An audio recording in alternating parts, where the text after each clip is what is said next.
Greetings, Ohio Valley. This is Dan Lima with OSU Extension from Belmont County. And this is Karen Cox from WVU Extension in Ohio County. Thanks for tuning in to Extension Calling, your source for research-based information for the farm, garden, and home.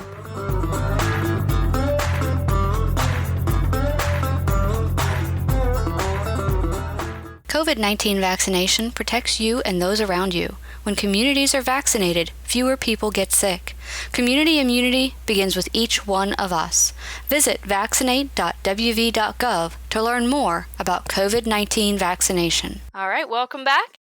Today we're going to talk about vegetables, and we're going to talk a little bit about some late season crops. So there are still some things even in late August or early September that you can still plant and expect to get a harvest out of. Some plants, and we are in zone 6, so some plants you can even start later months if you have a high tunnel or a low tunnel that you can protect your crops in. But we're going to start off by talking about the potential benefits of having a low or a late season crop. Yeah, you're absolutely right. A lot of stuff that even that we plant in the spring might even slow down a little bit in the summertime. Just like our grasses. Our grasses are cool season grasses. They always do better in the spring and the fall. And there's that summer slump. A lot of the crops that we grow are cool season crops. And we're going to talk about some of those. And with tools like high tunnels and low tunnels and medium tunnels, just we'll say covers. By covering your crops, you have a greenhouse effect and extend the growing season. And there are certain things that we're going to talk about that you have yet to plant that you can't plant too early, and that must be in when it's even cooler than it is now. Like garlic. Garlic is something that has a very strange growing season. You can actually plant it a couple different times, but ideally you want to get it down in October, let it overwinter, and then harvest in the summer. Yeah, garlic does better when you give it time to overwinter. We might be pushing the end of that planting season, but it is a summer-winter crop, June through August. So yeah, pushing the end of it. Let that sit in the ground over a winter season, and then you'll harvest it the next year. That's going to give you a healthier garlic head. Well, you won't see the growth on the top so much other than, what do you call those things? Scapes? The scape. Thank you, Karen. Yeah. And some people like them, some people don't. But hey, if you don't know, maybe you should try it.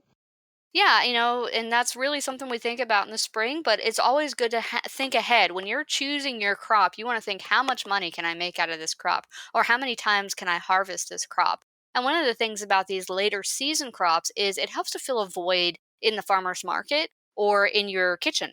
And those later season crops can also be, maybe you don't have to deal with some of the issues of spring, like a late frost or irrigation issues. You know exactly how much water you're going to be getting in the fall, and isn't going to be much. So you have less likely for it to get flooded out, things like that. But also, being able to have a crop that fills that gap in the market often means you can charge a little bit more for that crop and get a slightly higher profit margin to help balance out those low profit margins you're getting from the crops when everybody has them, and everybody has tomatoes and everybody has zucchini. It's really hard to get them to fly off of your market table. So this can help offset some of those issues with making sure that you're breaking even with your sales. Yeah, and I'll tell you what, one of the things that people don't typically talk about with garlic is that you can plant garlic all the way. They even recommend late in the fall for the state of Ohio. And the nice thing about that is if you didn't get something in on time or you got open garden space after harvest, it's a great thing to put in so that you don't have a bare spot. And then when you harvest it next summer, that gives you plenty of time and plenty of options for all kinds of cover crops. So you could do a legume cover crop. You could do some tillage radishes if you want to. You just have a lot more options by using garlic as a precursor to a cover crop that has many usages, and there's just many different types. So you can actually do some land management strategies. You improve the the soil that you're growing different things in by doing one season of garlic. It's really just an interesting crop that can really bridge a gap for a cover crop usage. Yeah, definitely. So I do want to talk about some differentiation between these late season crops, and you want to look at it from two different perspectives. There's your winter crops, which are crops that you're going to get started and keep over the winter, and then there's your winter harvest crops, which are ones that you're going to be harvesting throughout the winter. So your winter harvest crops, when you're looking at how to schedule those, when do you want to put it in the ground, and can the crop that you want to grow uh, be grown when you want to plant it, the main thing you want to think about is sunlight, right? So all plants need sunlight to grow, but day length actually impacts how plants grow and when they stop growing. You want to know when your winter days are going to reach less than 10 hours in length. This is called the Persephone period, and it's basically when the plant stops growing or at least significantly slows down. And you need your plants to be at least 75% of their maturity by the time that period begins. So look at your calendar, find out when the day lengths are starting to shrink, as you know they do after summer solstice, right? So we want to find out when your day length is going to be less than 10 hours or hits 10 hours, and you're going to backtrack from there. And that'll give you an idea to find out whether or not your plants will be mature enough to be able to actually harvest them during those winter hours.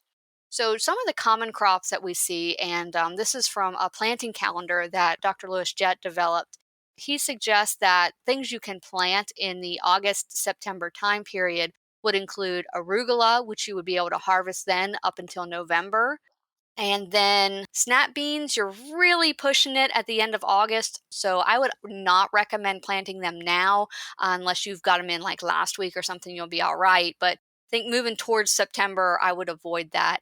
Beets you can still plant through September and then you can be harvesting them through October. Now, with beets, sometimes people like to let them overwinter in the ground. But with our warmer winters, you have to be careful that beets aren't going to try to go to seed. If the beets try to go to seed over the winter, then they're not going to be any good. So think about how the climate has been where you are and what your sunlight is like. And if they're going to be covered in snow, yeah, no problem. Store them in the ground. If they aren't, and there's going to be significant amounts of sunlight hitting those beet tops, then you may want to go ahead and harvest them and store them in a nice moist root cellar. But then when we're getting down, let's see, a little bit further on this list, are collard greens you can plant through September. And those are really hardy. You can harvest them through December. And that's not even with a high tunnel. They're just really hardy plants. Fennel you can still get in the ground, and you can expect to harvest that through October. And then we're looking at lettuces, of course. Basically, as your day length gets shorter, you're going to look more towards your leafy crops. Fruit crops need those longer, hotter days. Your leafy crops can be much cooler. In fact, they're much happier on those shorter, cooler days. So lettuce is a good one. And then you can look at onions. You can plant onions through October, but when you're looking to harvest those through November, December, you do want to make sure you have some cover over them because they are sensitive to frost. So you want to look at putting a low tunnel over them or a high tunnel. And then sometimes you can actually double up on that low tunnel, high tunnel, but you have to remember every layer you put over top of a plant, you are reducing a certain percentage of the sunlight that that plant has access to. And so if you are not letting the plant get enough sunlight, it doesn't matter how warm it is, it's not going to perform for you. Yeah, that's a good point, Karen. I just wanted to bring up the fact that a lot of those dates that you're throwing out are seeding dates. Yes. And I know that right now we're in September. So if you haven't done anything, you might be a little late for certain things. But you can always start things indoors in the summertime. Like, let's take, for instance, broccoli. Okay, broccoli is a cool season crop, which doesn't do well in the summertime. However, it does need some time to grow. So one of the strategies you can do is either plant the seeds in July for late maturing varieties of broccoli, or you can even plant the seeds indoors in July and then set out the transplants late August, early September, even well into September, depending on where you are in the state. If you're in the southern part, you might get away with a late frost.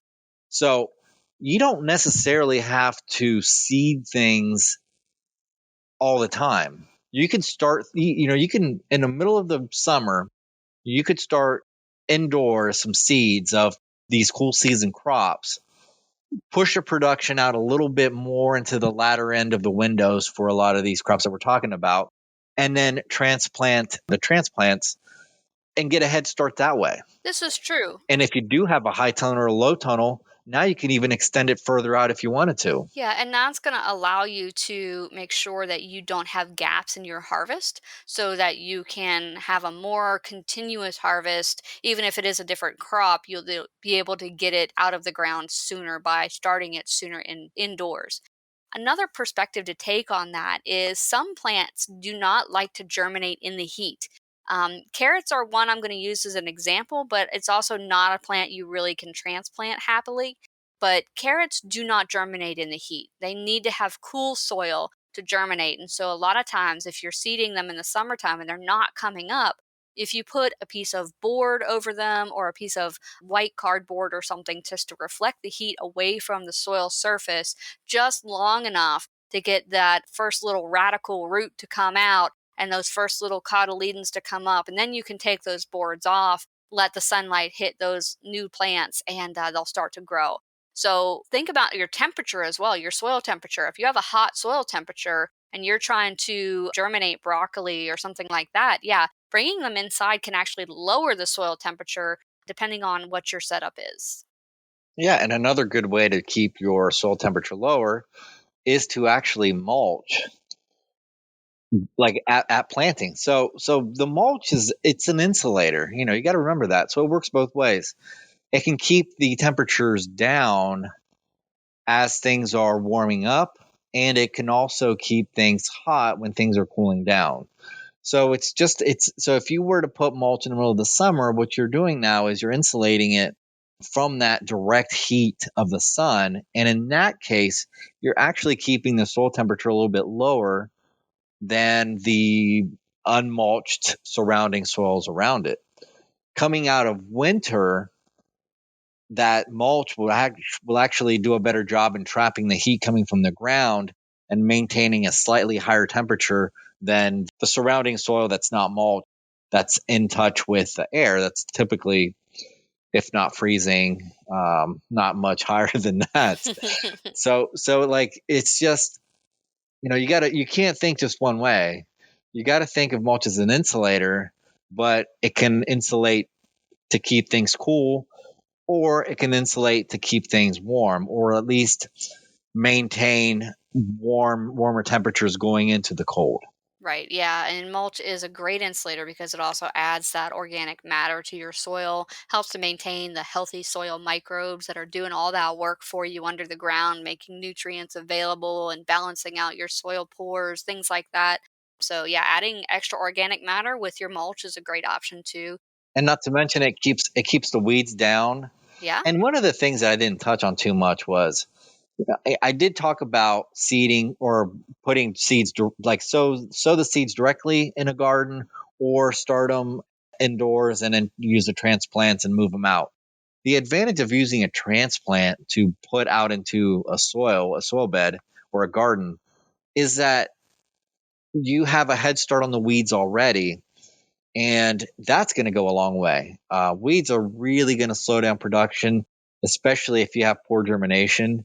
Those weeds are really going to outcompete your seedlings, Right. or your germinating seeds, I should say. At that stage. But if you've already started things indoors and they're whatever 2 to 4 leaves, maybe even 6 leaves, and you transplanted those guys, you got a very good start on the weeds, and any germinating weeds that are going to be below that crop aren't going to impact it nearly as bad. So if weeds are a problem, that should give you a whole new reason to start things indoors and transplant seedlings if you're able to. Right. You get to a large enough scale, you talk about labor, you might not have that luxury, but depending on, again, what your situation is, what your time is, and what time of the year it is even.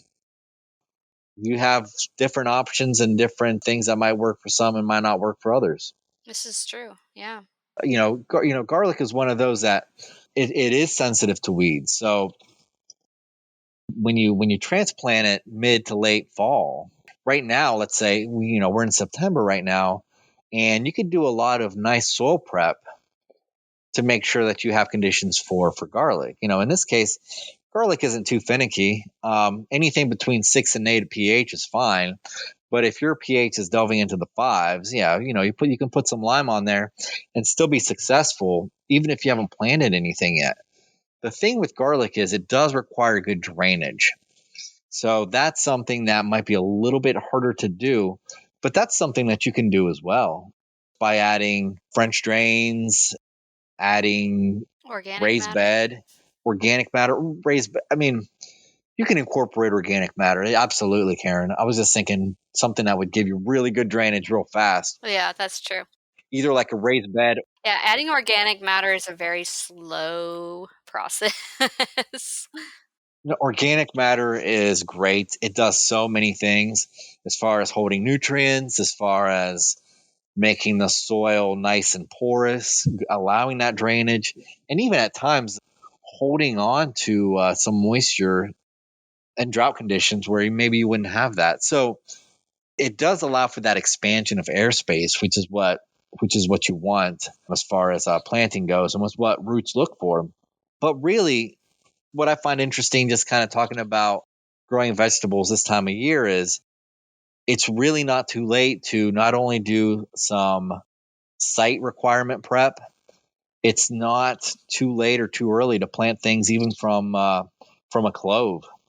I'm not going to say seed because it's the wrong terminology here, but you put a garlic clove in there and then you just let it overwinter, and it has to overwinter because you have to have that fertilization requirement. And I do want to throw this out there. Since you mentioned a garlic clove, I want to caution people against using the garlic they buy at the grocery store to put into their garden, because there are some diseases that are soil borne diseases that don't show themselves until after it's been harvested and it's in your kitchen. Sometimes you'll get those little sunken spots.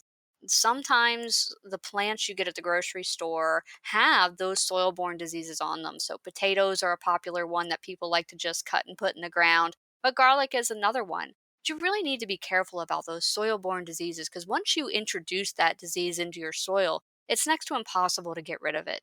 So, be cautious and buy certified seed that is certified disease free. So, seed potatoes, disease free garlic for planting purposes, focus more there. I know that it's really easy to say, well, but I have this garlic and it'll grow on its own, and why should I pay for something if I already have it? Maybe put that in your container garden so that if you do have a disease that comes with it, you're not introducing it to your larger scale garden. Yeah, and potatoes a good one to talk about. Potatoes actually in the same family as tomato and peppers and tobacco. All warm season crops there. I know they're all warm season crops, but here's the thing about the potato. The potato, you cut up a tuber, right, and then you plant that, and then you get a potato. And I know they're warm season crops, and I don't mean to go on this tangent, but since you brought up disease management, one of the things that's simple to get to inoculate your soil in an area that you might not have a problem is something like scab. And then once you get scab in a soil area, you're going to have it for a long time, if not forever. And the only thing that you can do when you get scab is to grow your potatoes at pH 5 point or pH 5. And I even want to say possibly lower. I've seen recommendations down in the 4.5. Yeah. So, and it's not like the potato won't grow, but the potato won't grow as nice. And they won't be as shelf stable. And the only reason you're growing it in acidic conditions like that is because the spore that causes scab doesn't germinate when it's acidic. That's the only reason you're doing it. Hmm. You're actually going to get lower yields, and you're going to have a tougher time growing things because the pH is so low. But if potatoes are what you want, and that's the only thing that you're going to plant, you don't have any other option but to go in that low pH. And I know we say that everything's acidic around here, but To maintain that level of acidity, it takes work in itself. And now your plant, you're going to pay to acidify. You're going to get elemental sulfur. You're probably going to fertilize with ammonium sulfate, which is more expensive. And that makes rotation more difficult too. When you have one crop that requires a pH of 5 and Oh the rest yeah. of your crops want to be in 6.5 to 6.8, it makes it really hard to do a rotation with those crops because they have such different soil nutrient and soil demands that it really limits your ability to take those cultural practices to reduce disease spread and maintenance. Yeah, and the best way to introduce potato scab is just to start planting random potatoes from all over the United States. Right. So take our words of caution and don't plant grocery store crops in your garden. Instead, buy certified, disease-free seed and starts. All right. So back to winter crops. We were talking about radishes when we got off on this tangent. So I want to get back to radishes. Well, I feel like you're the one who let us off this I road. didn't say it was your fault.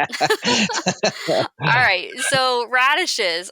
When you're thinking about radishes, one of the problems with fall planting radishes is that there's already flea beetles out there. So when you're putting your new radishes in the ground, I would recommend using a lightweight row cover or an insect cover over that row to keep the flea beetles away. So you still have those nice radish tops, which are really good for selling purposes because they're pretty, but also they're good for eating. So I like radish tops in my salad. Radishes, again, they're cold tolerant, but you don't want to let them freeze more than once because then they're going to get kind of spongy. But now I want to talk about my favorite cool season crop, which is spinach. I love cool season spinach. And I'll throw kale in here too, even though I don't particularly like kale. The reason I don't like kale is because everyone wants to sell it in the summertime. And in the summertime, it is bitter. Same with spinach. Summer spinach is bitter. And I don't like it. These are crops that really benefit from having a little bit of frost on them because the leaves will import more sugars to help protect them from the winter cold so that the cells don't burst when it gets cold at night. So the more cool temperatures are on the spinach and the kale, the sweeter the leaf is and the better it tastes. So you definitely can be planting spinach this time of year. And again, if you have problems with germination, make sure that you're cooling the soil a little bit. But you can plant spinach into October and then plan to harvest it through December. And with just a little bit of a cover on it, you can maybe even harvest it in a high tunnel up to February. So it just depends on what your growing situation is. But I do love a winter crop of spinach. And so it's a really good one to put in the ground this time of year. One of the last ones I want to talk about is Swiss chard and turnips. So turnips, they're a root crop just like beets, but they're a little bit more cold hardy than beets. But still, it's same thing as radishes. You don't want to let them freeze too much because they'll get spongy. And like beets, they're going to try to flower if you store them in the ground and you get a lot of warm weather in the winter, a lot of sunlight. So keep that in mind for when you're going to be harvesting them. But back to Swiss chard, it's also one of those things that you can keep in cooler temperatures. It does great with a little bit of frost on it and a little cover of a little frost blanket or a low tunnel, which looks like it's also called a caterpillar tunnel, which basically is a frost blanket over a little hoop so that there's more air in it and that the blanket isn't actually laying on the crop.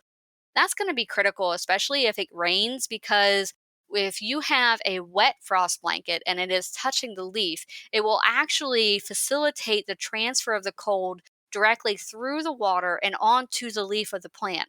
And that's going to give you frost damage or freeze damage on the leaf. So, like when the later part of the year comes and people are like, okay, frost is coming, make sure you cover your plants, don't let them be wet and touching the leaves. You want to try to create a little tent or a hoop over it so that the blanket is not touching the plant because then it can transfer that cold that much faster and can cause damage. Karen, you did talk about how freezing kills everything and nothing likes freezing. And that's absolutely true. Just remember that. Like nothing likes freezing, so don't let anything freeze.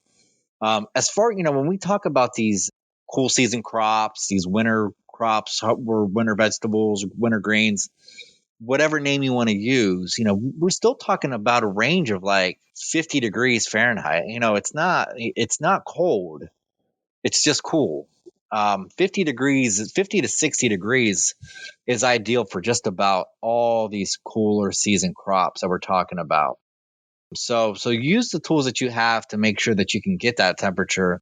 And when we say, above freezing, it's these crops can tolerate temperatures that dip down closer to freezing, but they don't like it. Ideally, you want to try to keep them around 50 degrees, even up to 65 for certain crops, like broccoli, for instance. But just kind of keep that in mind. It's not that you should keep everything cool, like below 50, like cold. Yeah. No. And you definitely don't want to freeze anything, because anything frozen, what happens is a lot of those cells burst between that freeze thaw. Why are frozen things not as tasty as fresh things? Because it causes the cells to rupture because water expands, and it kind of makes things mushy. That integrity is gone, and it changes the flavor. Well, if you're actually a growing plant, that integrity is even more important than it is when you eat it. So don't allow anything to freeze ever. And just remember that cool season doesn't necessarily mean cold. It just means cool. 50 to 60 degrees is usually ideal for just about everything. What are your thoughts, Karen? I can see that.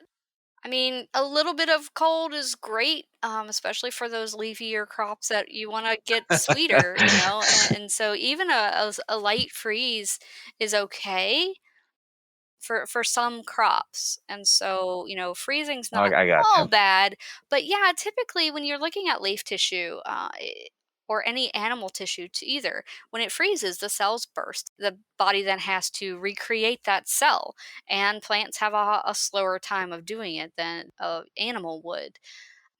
Yeah, And it also depends on how cold it gets, and also depends on how mature the plant is when it gets frozen, right. and things like that. And you can have a localized damage versus an entire kill.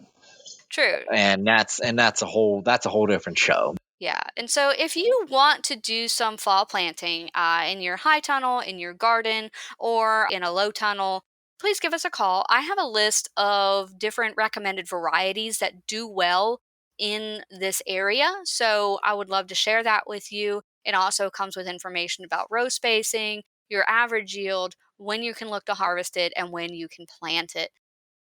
And I also have some information that gives you a little bit more detail on planting tips for beets and turnips and things like that, that some of our other agents put together down in Upshur County. So please give us a call and listen to us next time. All right. Yeah. Thanks, Karen. Thanks, Dan. Thanks for listening to Extension Calling. This show is a collaboration between OSU Belmont County Extension Educator Dan Lima and WVU Ohio County Extension Agent Karen Cox. If you'd like a transcript of this show, contact us at the office. Also, let us know if you enjoy the show by ranking us on your podcast app.